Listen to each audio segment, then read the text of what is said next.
ایک حکایت لکھی گئی ہے کہ ایک بادشاہ نے ایک مسجد بنانے کا ارادہ کیا اور اس کی نیت یہ تھی کہ اکیلے میں مسجد بناؤں گا، اس میں کسی کو شامل نہیں کروں گا۔ اس کی ایک غیرت تھی، کسی کو شامل نہیں کروں گا، میں اکیلے مسجد بناؤں گا۔ ایک لکڑہارا تھا، اس نے سوچا کہ میں پوری مسجد تو بنا نہیں سکتا، بادشاہی کو چند اینٹیں دے دوں تاکہ مسجد میں کچھ اینٹیں میری بھی لگ جائیں۔ یاد رکھنا، غریب وہ نہیں ہوتے جن کی جیب میں پیسے نہیں ہوتے، غریب وہ ہوتے ہیں جن کو اللہ کی راہ میں خرچ کرنے کی توفیق نہیں ہوتی۔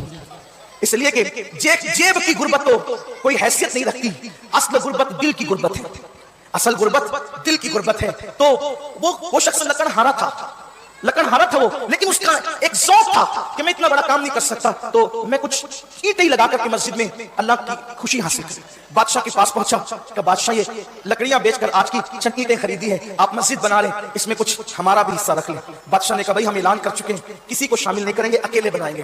اس نے کہا ٹھیک کوئی بات نہیں۔ نکلا، دماغ لگایا، ابھی اینٹوں کا کیا کروں، لکڑیوں میں اینٹیں باندھی اور سر پہ رکھا، جہاں مسجد کی اینٹیں رکھی ہوئی تھی وہاں جا کے خود کو گرا دیا، گٹھی کھل گئی، لکڑیاں باندھ لی، اینٹیں شامل کر دی، مسجد تعمیر ہونے لگی۔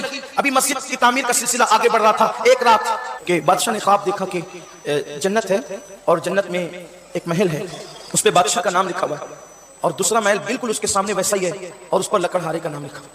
اس نے دیکھا فرشتے ہیں، پوچھا یہ کس کا محل ہے؟ کہا یہ آپ کا ہے۔ کہا کہ یہ کس کا ہے؟